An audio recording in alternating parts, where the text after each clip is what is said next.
bagong impormasyon ngayon ang ating kaibigan. Sobrang sama po ito. Nalalapit na po ang The Big One. 4 na bisis po ngayon ang pumasok sa kanilang kaharian na paggalaw. Mga idol, pakinggan ninyo. Ito lang masabi ko, maghanda po ang lahat po ng mga kababayan nating mga Pilipino. Wala ka man po dito ngayon nakatira sa Pilipinas, kung nandyan ka sa ibang bansa, mag-ingat po kayo. Dahil itong nangyayari sa Venezuela at Japan, sunod-sunod po ang pagyanig. Grabe mga idol. Nakakatakot itong impormasyon ng ating kaibigan. Ang Pilipinas maghanda ngayon mga idol. Pakinggan po ninyo itong nakuha ng ating kaibigan kung saan sila ay nababahala sa kaligtasan po ng taga Luzon, taga Cebu at taga Mindanao. Grabe mga idol ang nakikita ng ating kaibigan na hindi na po talaga maganda ang nangyayari sa kalikasan. Talagang naniningil na mga idol. Paghandaan po natin ang lahat ng ito dahil nakakabahala. Kung sino man po ang malapit sa dagat, mga idol, huwag kang magkampante. Pakinggan nyo. Grabe kaibigan. Talagang nakikita ninyo ang sunod-sunod. Katulad po noong nangyari sa Sarangani. Guys, ipinapahanda po ngayon ni kaibigan ang Sarangani dahil nakakabahala itong impormasyon na to. 4 na bisis pareho po yung nangyari nun at saka ngayon, no mga idol, mga sign na ito talagang nalalapit na po at mayroon na naitala na buhay ang nawala doon sa Venezuela. Kaya tandaan po ninyo mga idol, wala pong masama ang pagbibigay po ng impormasyon sa inyong lahat. Ito po ay gusto ng ating kaibigan na lahat po tayo ay makapaghanda. Grabe kaibigan. Ano po ba nakikita po ninyo dito? Talagang nalalapit na po ang lindol na aabot na 8.3. Tama ka, mga sign na daw ito mga idol. Tama ka, wala daw siyang maitulong kundi ang pagbibigay ng alarma sa inyo. Mga idol, alam na po ninyo, may utak tayo na normal na makapag-isip kung ano po ang tama. Kung ang lugar mo ay napakadelikado kapag mayroon pong pagyanig ng lindol na malakas, tingnan po natin ang Sarangani kung ano ang nangyayari. Kasi si kaibigan nababahala sa 4 na paggalaw sa lupa. Kaya ito ang ibig sabihin ay papalapit na po ang malakas na lindol. Talagang maghanda po ang lahat. Mayroon pang mga lugar na magkaroon ng tsunami dito. Kung isa ka dito sa malapit sa dagat, maghanda ka na lang. No? Grabe.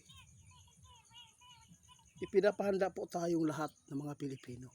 Nasa ibang bansa ka man, nasa Pilipinas ka man, kailangan maging alisto tayo. Huwag tayo lumapit sa mga dagat ngayon.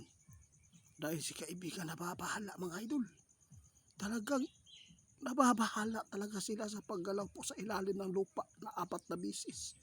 Alam po ninyo mga idol, kapag ganyan po mga pagitain, hindi po natin alam kung mamayang gabi mayroon po mga pangyayari na hindi po natin nakikita o nalalaman, na biglaan na lang pong magulantang po ang mga tao dahil sa biglaang paglindol na malakas na ito ay nakakatulog at maraming buhay po ang natatabunan. Nanginginig po ako kaibigan sa sinasabi ninyo kapag gabi. Sobrang napakarami po talaga ang posibleng mamamatay dyan kapag sobrang lakas ang pagyanig. Tama ka. Kaya asahan nyo mga idol, hindi kami papabaya, no? Hindi kami papabaya sa mga nakikita ng ating kaibigan. Maghanda kayo ng misa. Huwag kayong matulog ngayon sa mga two-story na bahay. no? Mga second floor, third floor, huhag. Talagang namimiligro kayo. Si kaibigan na po ang nagmamakaawa. Ayaw po ng ating kaibigan na mapapahamak ang Pilipino. Kaya ito po ang kanyang ipinapaabot. Maghanda tayo dahil sunod-sunod po ngayon ang paglindol dito sa bansa natin. Sa ang sulok ng mundo ngayon, kung sino man nakasagupa ng paggalaw sa lupa, mga idol, talagang masama na itong nangyayari. Lalo na niyanig ang Venezuela at ang Japan ng malalakas na lindol. Talagang maghahanap ito ng katapat dahil trigger po ang mga fault line.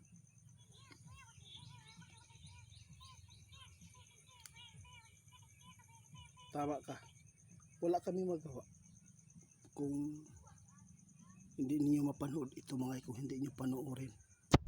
Ang importante na kapagpaabot kami na ito po ay malabanan natin ang kapahamakan. Sa ngayon, kung matulog tayo, kung baka mayroon kayong mga kubo dyan sa gilid ng bahay nyo na safety, doon muna tayo matulog.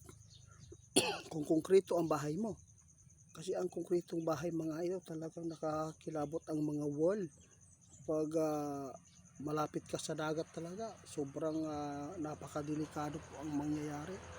Maraming salamat mga idol. Sana po ay ingatan po tayong lahat na wala sanang mangyayaring sakuna na ito po ay ikinabahala ng ating mga kaibigan. Mga idol, itong ginawa ng ating kaibigan para po ito sa atin na hindi tayo mapapahamak. At sana ma-share po ninyo ito mga idol para po maraming aware sa mga paalala, dahil itong nakikita ng ating kaibigan na paggalaw sa ilalim ng lupa, ibig sabihin nito hindi ordinaryo po ngayon ang nararanasan sa ilalim po ng kailaliman po ng lupa. Ibig sabihin nito, kung tao pa yan, nag-trigger na ang kanyang galit. Kaya tandaan natin mga idol, ang kalikasan talagang maniningil po sa tao. Dahil sa mga tao na mga sakim po, ito na ang balik. Kawawa tayo. Hanggang dito na lang muna mga idol.